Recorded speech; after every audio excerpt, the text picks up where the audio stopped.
we been doing lately? And what are we going to do today? So in the last lesson, we basically got comfortable with the 5-number summary and drawing box and whisker plots. Okay, so that's what we did in the last lesson.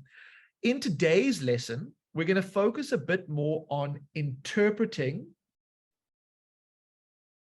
these box and whisker plots.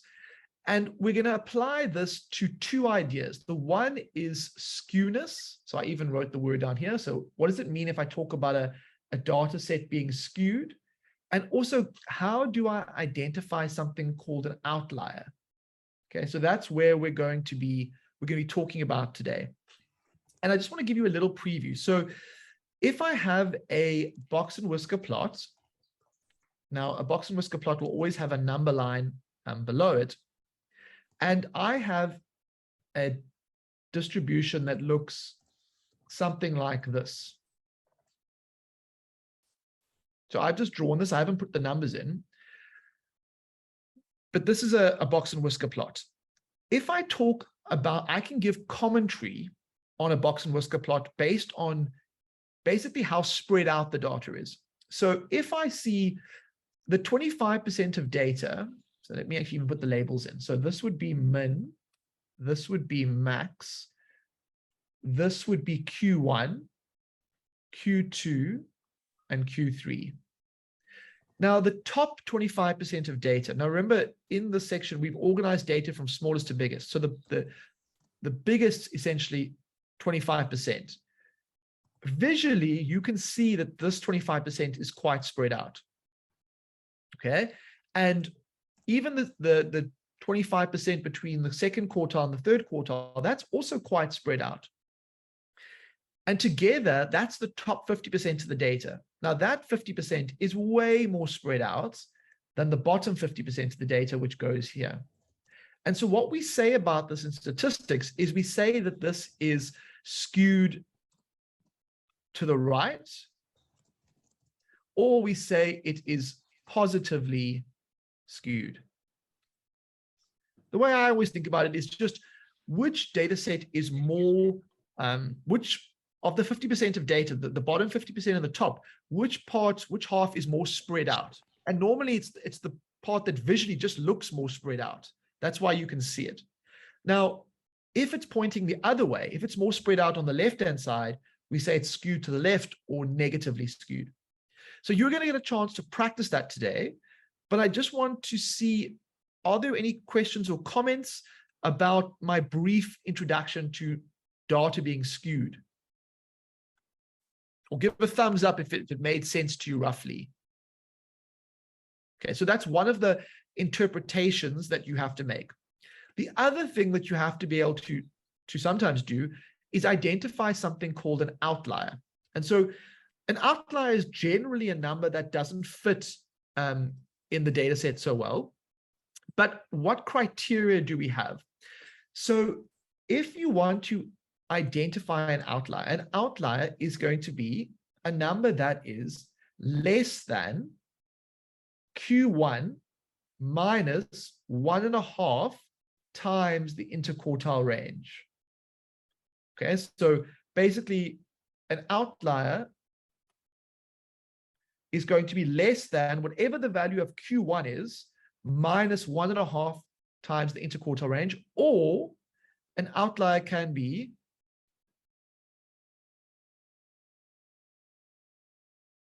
also, it can be Q3, it can be greater than Q3 plus 1.5 times the interquartile range. So I haven't got specific numbers here, but imagine, if Q1, let's say if Q1 was 30, the 1.5 is fixed, and let's say the interquartile range is 20. Okay, so in that case, let's actually make it something a bit bigger. Let's say make it 10.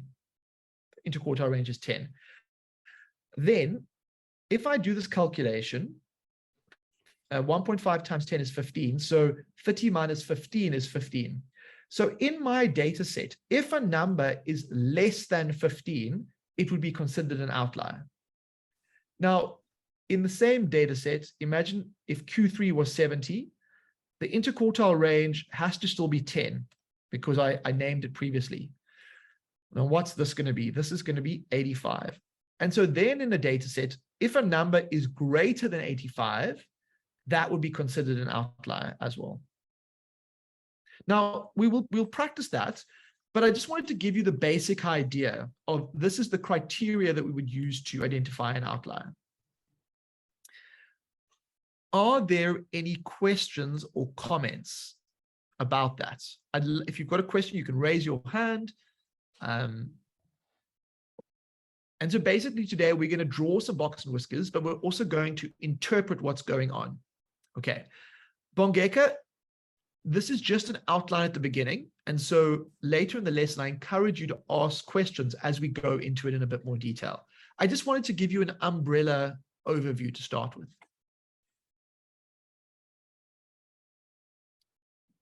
Okay, so let's start with this. I am giving you this data set, and this is what I want you to do. And I will give you help along the way, but essentially, step one is I want you to get the 5-number summary for the data set, and I will help you by counting it for you. 8, 9, 10, 11, 12, 13, 14, 15, 16, 17, 18, 19. So N is 19. So I want you to get a 5-number summary, and then I want you to draw a box and whisker plot. Now, after the 5-number summary, I want you to put the 5-number summary in the chat. And after you're done drawing your box and whisker, I want you to put done in the chat. Then we will talk about skewness and outliers once we've done that. I know that, Sihau, I'm going to delay the explanation for that because I think it'll make a lot more sense once we've drawn this box and whisker. Okay, so step one, I want you to think back to the previous lesson, and I want you to go straight into what is the 5-number summary, and I want you to start doing that. However, if you've got a question, now is a great time to ask because many students are going to be working on this. And so, yeah, let's have a conversation. I know that my 5-number summary has 5 numbers in it, but I do have to do some working out in order to get them.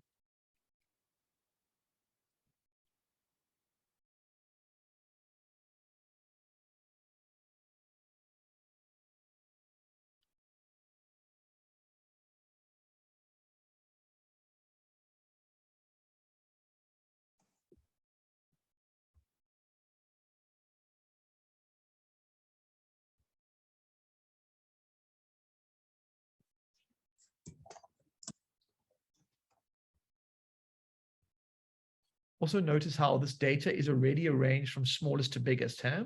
So the data is not, it's ranked or ordered. If it hadn't been ranked or ordered, you would have to do that. But generally, unless it's a very small data set, your teachers will almost always give it to you ordered, because testing whether you can order numbers is not it's not a difficult skill per se. So the A is not included. I just grabbed this data set from a collection of data where there was A, B, C, D. And so the A is not included. It's just a label. It's like data set A.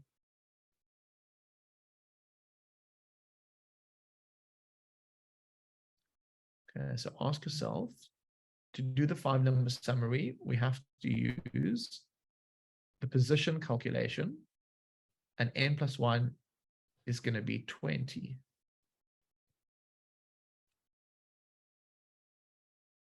So this should be 5, 10, 15. Oh, this will be, let's put here N plus 1. So where is position 1, 2, 3, 4, 5? And then 6, 7.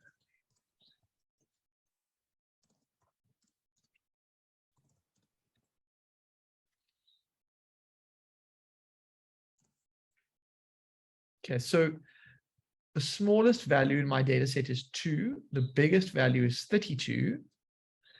And in order to find Q1, Q2, and Q3, these are the positions I find. They're not the values, they're the positions.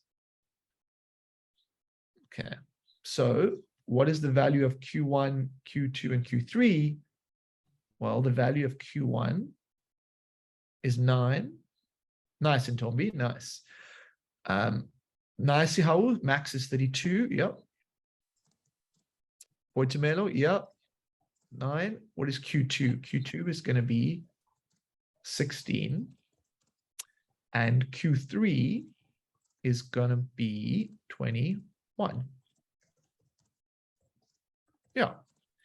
Okay. So now we've got our 5-number summary. So what I want you to do is I want you to draw the box and whisker plot. Now, if I look at this data set, it has a range of about 30 units. And so all I'm going to do is go 0 to 4. In fact, I'm not even going to write every number. So 8, 10, maybe I should 12. But you can leave numbers out as long as you're consistent. Normally in an exam, they will give you a graded scale. Say 36, 38, 40. I didn't have to go up in 2s. I could have gone up in 5s as long as I'm consistent. Okay, now what I want is I want everyone to take a minute to draw a box and whisker plot. Remember, when you draw it, you start with vertical lines, and I start with Q1. So where is that? It's 9 over here. 16, a vertical line.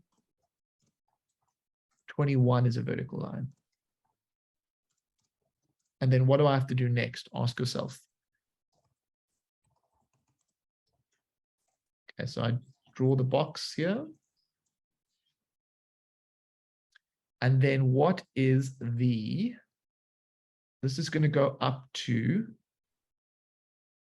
32. And this is going to go down to 2.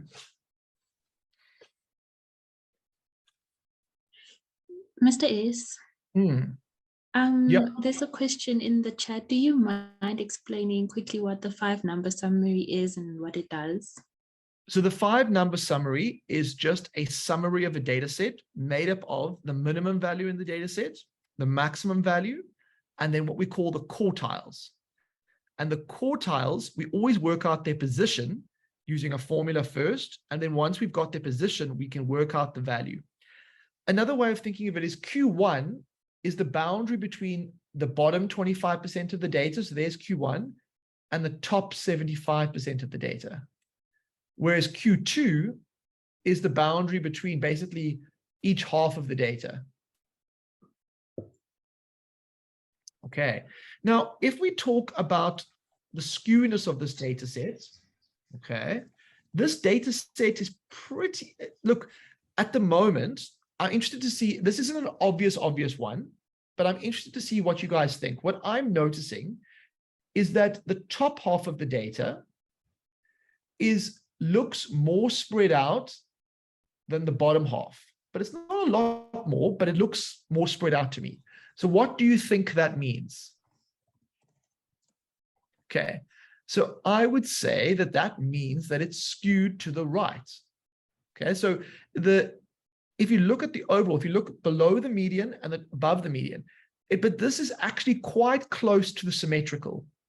All right, so there is a scenario, I would say the right answer is skewed to the right, but if the data set looks like, for example, like this, where it basically looks identical on both sides, then you can actually say there's an in-between thing called a symmetrical data set.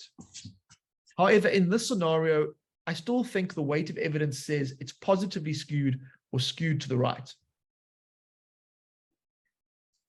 Okay, so positively skewed would be the correct answer. Now, in order to check if there are any outliers in this data set, all I would do is I'd say, what is Q1? Okay, so Q1 was 9. And then I subtract 1.5 times the interquartile range.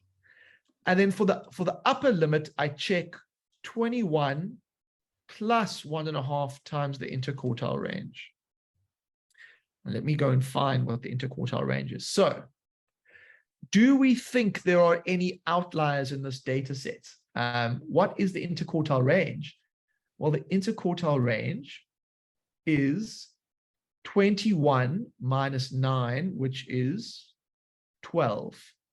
So if you think that of the smallest or the biggest value, are they outliers in this data set? I want you to think about, is there any value in this data set which is bigger than the upper limit or smaller than the lower limits? Okay, so let me do it like this.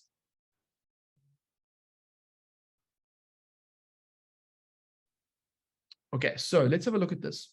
1.5 times 12 is what? So 9 minus 1.4 times 12. So this is essentially going to be 9 minus 18, which gives me minus 9. And for this one over here, 21 plus 1.5 times 12 is 39. Now, if you look at our data set, the biggest value in our data set is 32. So it is not bigger than 39. The smallest value in our data set is 2, and that is not smaller than minus 9.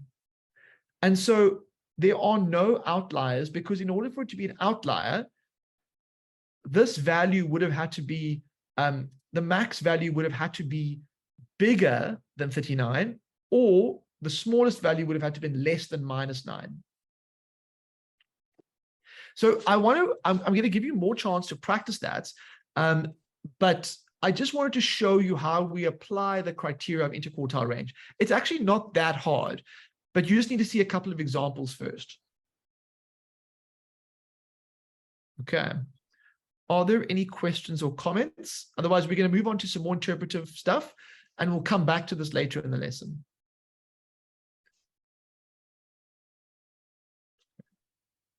Okay. Mr. S? Yeah. There's a question from Tenulo. From? Tenulo.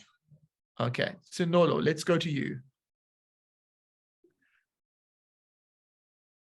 Oh, she says, what is an outlier? Okay. An outlier is just a value that is above or below a certain limit. It's like, another way of saying it is, it's a value that looks like it may have been included by mistake.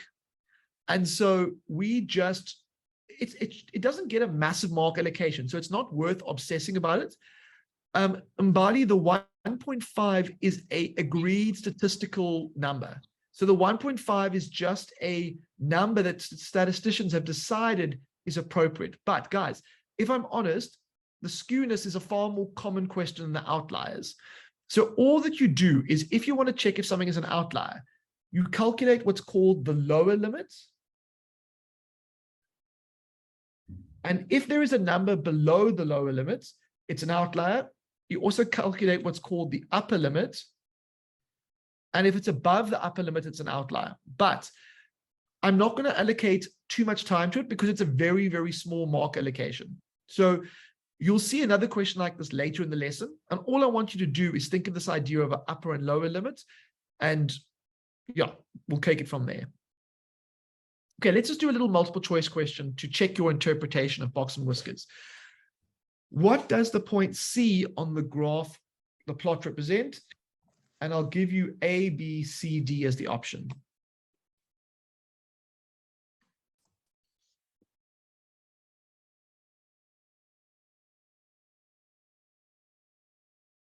Okay, fantastic.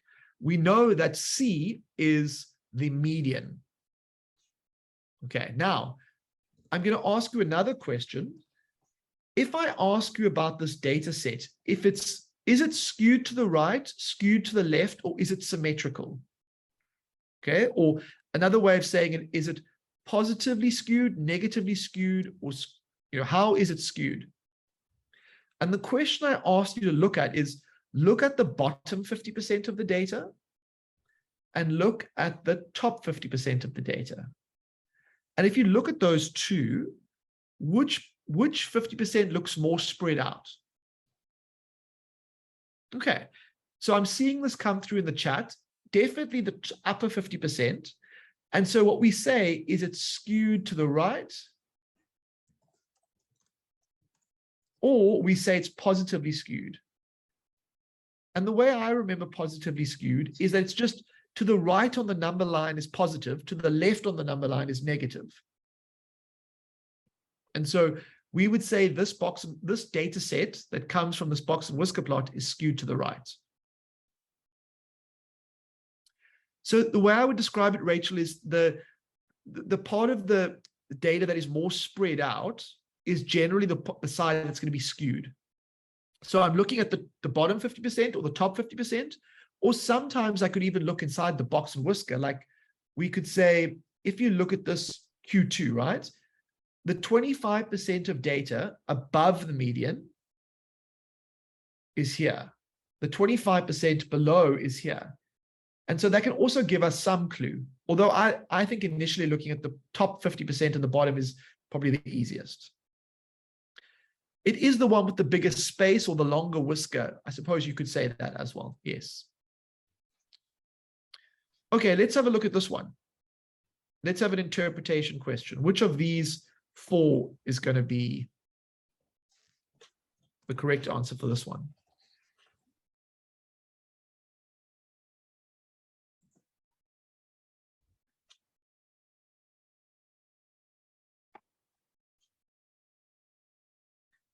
So we know this is min, Q1, Q2.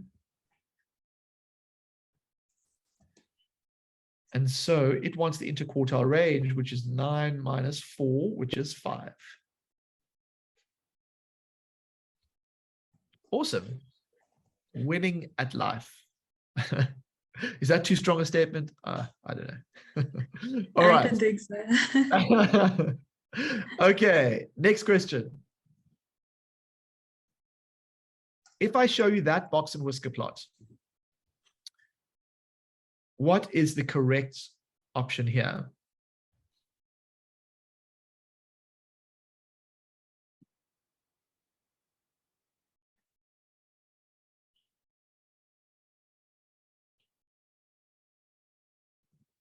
So I'm asking for two measures of dispersion or two measures of spread, the range and interquartile range. Now, the range is going to involve max and min, whereas interquartile range is going to involve Q1 and Q3. So 18 minus 4 is 14. So I'm only going to look at these two, B and C, from what I can. Because 18 minus 4 would be 14. So it can't be this one and it can't be that one. So which of those two is it going to be then? Oh, did I make a mistake? No, I didn't make a mistake. The range is 14. And then the interquartile range is going to be 15.5 minus 5.5. So it's basically these two values here. So that should be 10. And so my final answer is that one. It's going to be B. Now, for bonus points, is this data skewed to the left or skewed to the right?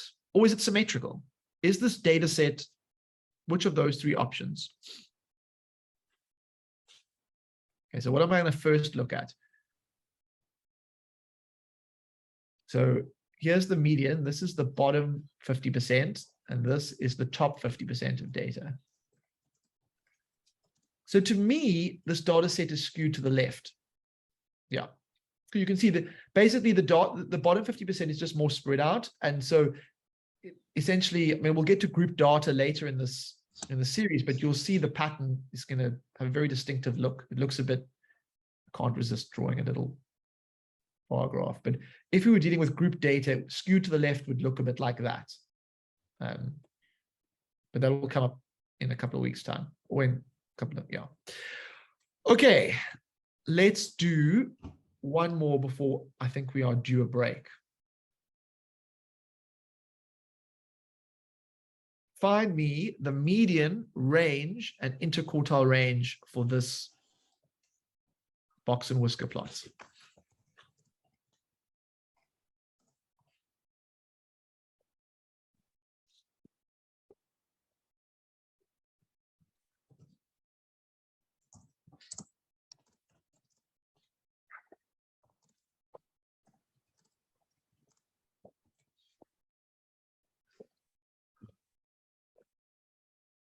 So the median is just a code word for Q2. And here's Q1. So the range is the biggest of 14 minus 0. So it can't be this. Wait, can it? 12, no, 14 minus 0 is 14. So it can't be B. It can be any of the other ones. And then IQR, what's that going to be? 12 minus 2. So it's 10. And then Q2 should be 6.5. So which of those options corresponds to that? The people have spoken, and I agree that D matches all my answers, and so this would be the correct option. Okay, so that is looking pretty good. I feel like your interpretation of box and whisker is good. What we're going to start to do in the second half of the lesson is we're going to start to put two box and whisker plots together, and we'll ask you some more interpretation questions with a bit more detail. But in terms of basic interpretation, things are looking great. Dawn, how do you calculate the max and min values? So the max and min values are going to be at in America, they don't put whiskers on there, or they don't put these little extra lines here. So the max value is up here. The min value is down here. They're at the end of the whiskers. So I hope that helps. Mr. Ace? Yeah. I'm sorry, there's a question in the chat about the skewness. How can you tell? Like, look, because Katlo said she was just looking at the whiskers. Okay. You can look at the whiskers. That's the top 25%. But what I generally do is I start. So let's say this example. Q2 divides the top and bottom half of the data.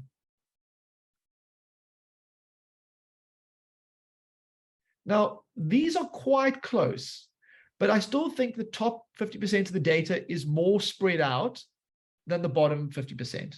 If you look at the boxes, they can also give you some hint, but for primarily, I would look at the top and bottom 50%. There are times where the whiskers make that easier, and it's not, the whiskers can tell you what's going on, but I just think that in the case where the whiskers look about the same size, then they're not as helpful. So, you know, if you have a box and whisker plot that looks like this, oh, sorry, this sun setting app just kicked in. Then it's easy to say, look at the whiskers. But when the whiskers are almost the same size, you need another way of digging in a little bit more. And in this case, I would say the data is positively skewed, but only a bit positively skewed. It's getting quite close to symmetrical, but not quite. Because if you look at like this data set, the whiskers look about the same size. It's only the distance between Q2 and Q3, which looks a bit bigger than the distance between Q1 and Q2. All right, Kaklejo has asked, how do you determine the mean from the whisker plot? You don't, Kaklejo. That is a fantastic question. There is no, what you would need is if you had the original data set, right? So if you, earlier in the lesson, when we drew, when we were doing this one, if you added up all the items and divided by 19, you would get the mean, okay? That is how you would get the mean. There is no way to get the mean from just the box and whisker plot. However, there is a way of talking about, if you are comparing the mean and the median, you can also learn something about the skewness of the distribution, right?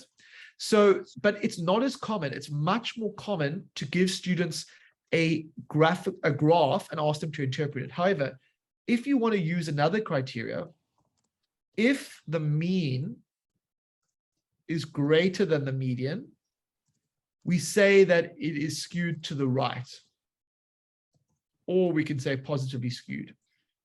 If the mean is less than the median,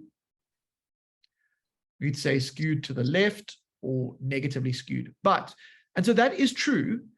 However, in my experience, most of the questions are given in a graphical format. But it's not impossible to ask you this. And the way I think about it is I just think about focusing on the mean. So if the mean is greater, it's to the right, right? Because things that are greater go to the right. If the mean is less than the median, it goes to the left, or it's skewed to the left, essentially. Okay, but again, I would say don't obsess about that because it won't be a good use of your time.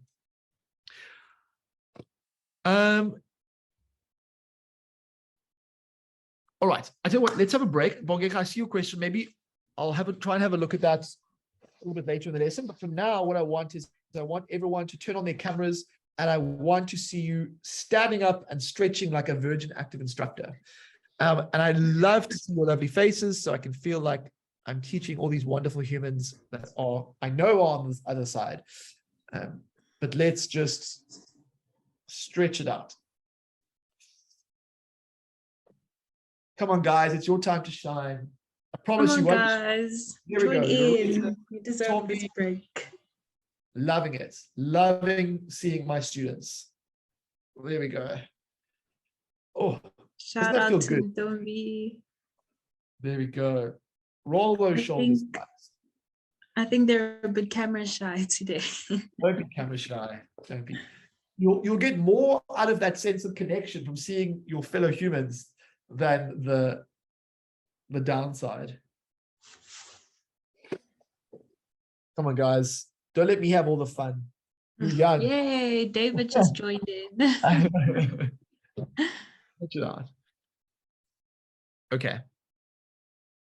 I mean, it's hard not to get FOMO from this. Come on, guys. I could have given my body a bit of time off there. Okay, so while you're stretching still, here is the brain break for today. It's got a very Angry Birds vibe going on. My hair looks crazy. Don't worry, Sarah. My nose is half clogged.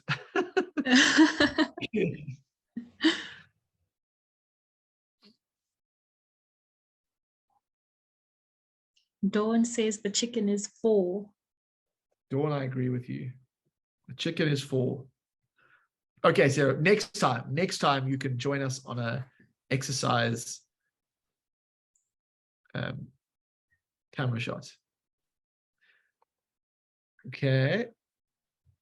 B is 3. I think I agree with you. Yeah, 9 times 4 is 36. Now be careful because the monkeys are 3 of them, whereas there's only 1 monkey down here. So that will affect your calculation. What is the final answer going to be?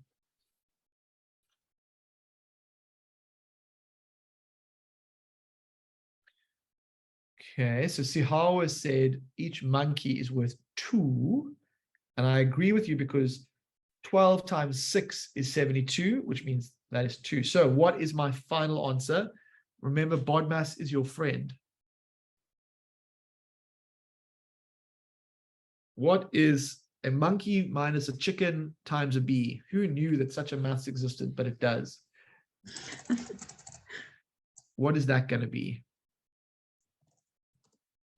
So be careful. You're on the right track, but remember, BODMAS says multiplication gets done first. And so it's 2 minus 4 times 3, which is 2 minus 12. Now, I don't quite know how. The honest truth is, yeah, the boogeyman has answered. I didn't know we had the boogeyman with us. Joe, Masindi, Harava agree. It's minus 10 will be the answer. Okay. Awesome. Dawn, I think you might be right. There is something that feels a little familiar. It might have been, there's something. All right. So let us return to our journey. So what were we doing today? So really, we've been talking about drawing box and whisker plots and interpreting box and whisker plots. And so we've learned about some new words like skewness, and we've also learned how to read box and whisker plots in terms of questions. And we said a little bit about something called outliers. So let's have another multiple choice question. So it says, the box and plot above shows the scores of a class of students, got in a low stakes quiz. What fraction of students score between 8 and 13 marks? So I want you to think about that. We're starting to interpret these. What fraction of students scored between 8 and 13 marks? A, B, C, or D?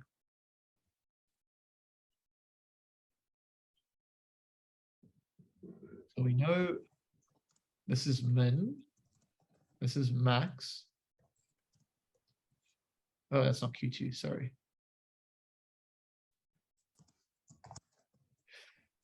Oh, you guys are good. So between 8, which is Q2, and 13, which is max, there is 50% of the data, and as a fraction, 50% would be B. Okay. Okay, I'm going to ask you another question. I'm going to riff off this thing. What fraction of the data is between the value 0 and 5? So what fraction of the data fits between the value 0 and 5?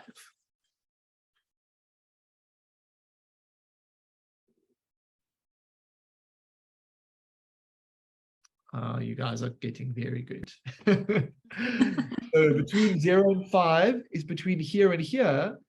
And this is 25% of the data. It's the smallest, it's the lowest 25%, or it's, but it's 25% of the data fits between here.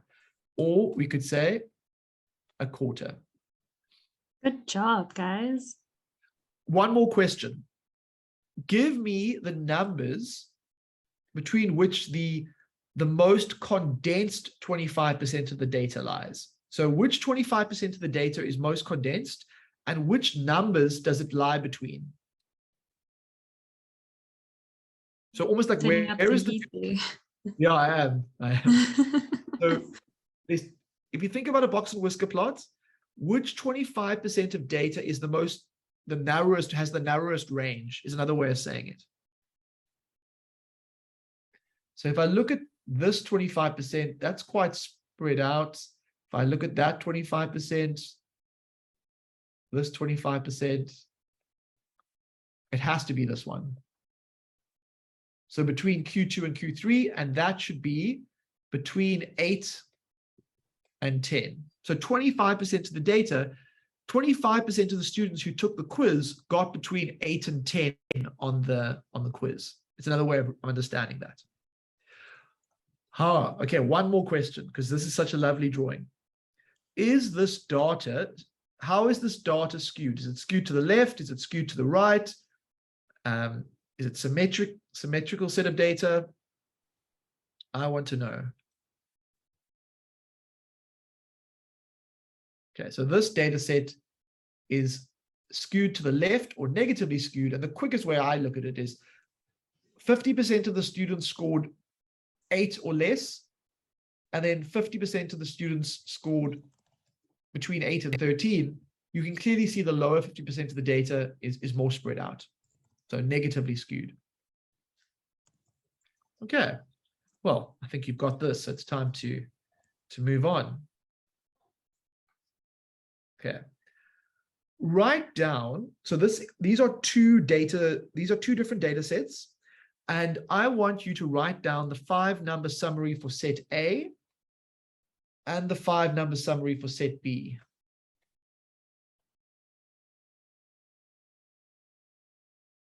And you can pop that in the chat when you're done. So write down what's in the 5-number summary. Min, max, Q1, Q2, Q3. So what is the 5-number summary going to be for this?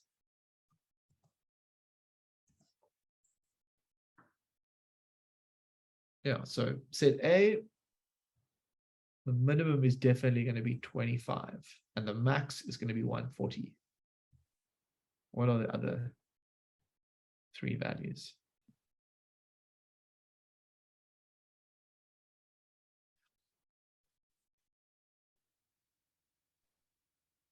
So now we're working the other way around. We're saying, I'm giving you a box and whisker. You need to read off the 5-number summary. Now, so 25, 30, 50. What's Q3? It's going to be 70 and then 140. And for B, it's going to be 5. So 5, then it's going to be 15, 20, 30, and 30. So set B is a little bit strange in that the upper quartile and the max are the same value. And so it must, I'm guessing it must be quite a small data set for that to happen. I think, yeah. Okay, any questions or comments about that one?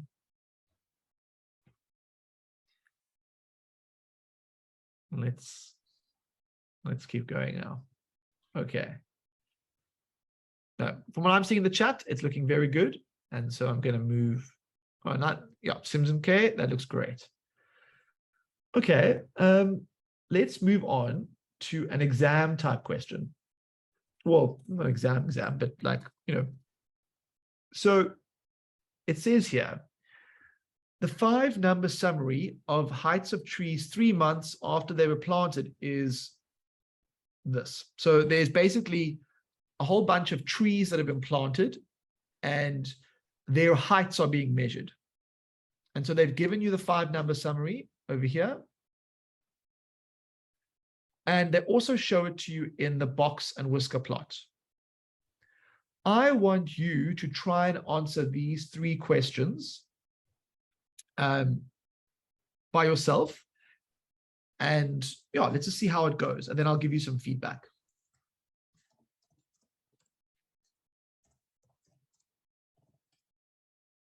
So over to you guys. Let's see how you go with this.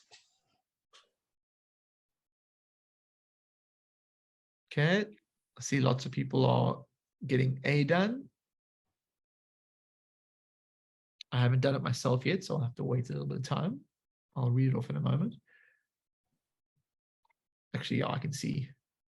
So A is Q3, which is 53 minus 42, which is 11. Yeah.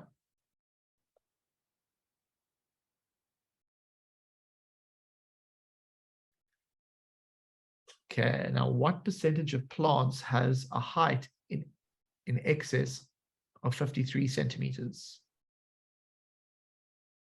Oh, this is a bit harder. So B is a bit harder. How many plants, what percentage of plants have a height in excess of 53? Now, where is 53? That's what you need to ask yourself.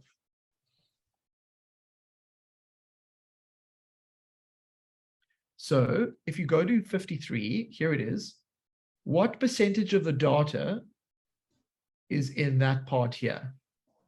Is it 50%? Is it 75? Is it 25? What is that? So remember, it says what percentage of plants have a height in excess? So excess, maybe I should explain that. It means bigger than. So which percentage of plants have a height bigger than 53 centimeters? So guys, the correct answer here is going to be 25%, because they want to know basically how much of the data is above 53. And the amount of the data that's above 53 is only going to be this part, which is 25%. because it's above Q3. Remember, Q3 is here. And so this part here is 25% of the data. If you go this way, below it would be 75% of the data. All right, then between which question C is what I want you to think about. And then I'm going to take this question from David. Hi, David. Oh, sir, can you please repeat B? I'm kind of lost. Okay, so David, it goes to what's called quartiles. And so first of all, you need to make the connection of 53 on the drawing. So from here, the 53, here is 53 as well. And so you'll see that 53 is in line with the third quartile. Are you okay with that, David? Yes, sir. So now the question is, what does Q3 actually mean? It means 3/4 of the way through the data. And so if it's 3/4 of the way through the data, there's only 1/4 of the data left above it. And so that's why we say, what percentage of plants has a height greater than 53? Well, it's 25%. It's the amount above Q3. If we had said what percentage were below, it would have been 75%. Oh, I get it. Cool. Awesome. Okay, between which quartiles do the heights of the trees have the least variation? So when we say variation, basically what they're saying is which quartiles, between which quartiles is there the least space? Is it the most narrow? Is another way of saying that, or the least variation? And you guys are getting very good at this because I'm seeing lots of answers come through. It's between Q2 and Q3. It's basically this patch over here. So that is going to be the quartiles that have the least variation. And it says explain, and you can just say, well, there's the least distance between these ones. Sorry for my writing. So the least distance between these ones, or between these quartiles. If it's a 2-mark question, I think that would be 1 mark for that, 1 mark for that. You don't need to calculate each distance. Okay, so we're definitely getting up in terms of questions. And you can see there's the model answer over there. Are there any additional questions or comments, guys? Okay, let's skip that one. That was what I was saying. Okay, let's finish with this outlier thing, which was at the beginning of the lesson. Okay, so this question says, are any of these entries in the data set outliers? Okay, so what we need to check for this data set is, obviously to check if something's an outlier, it was going to be below a certain number or above a certain number. And in order to be below, we said it was Q1 minus 1.5 times the interquartile range. And for the upper limit, it was Q3 plus 1.5 times the IQR. So if you have a number which is below whatever you get for this, or it's above whatever you get for this, it's an outlier.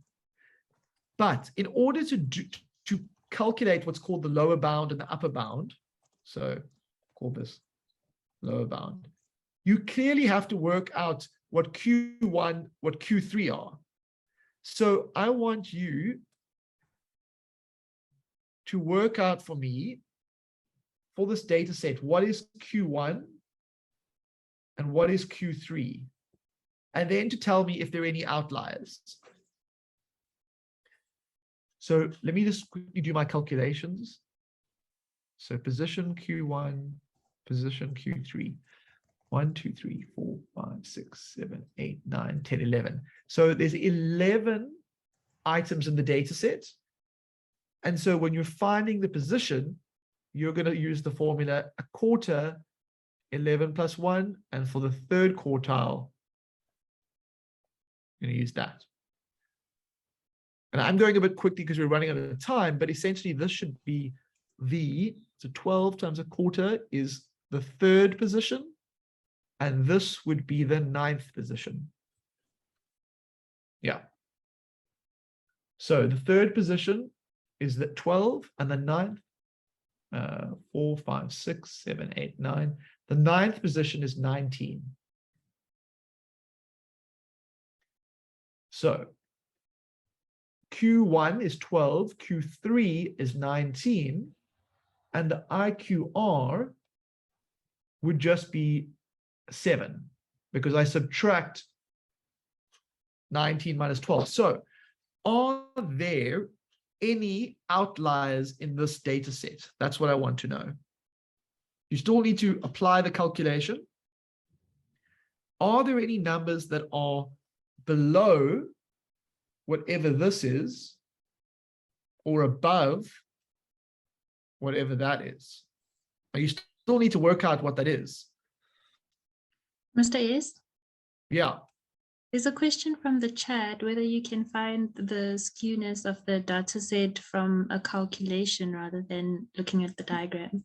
You can. If you look at the recording, there's a part where I talk about comparing the mean and the median. And if you compare the mean and the median, that's one way of doing it with a calculation.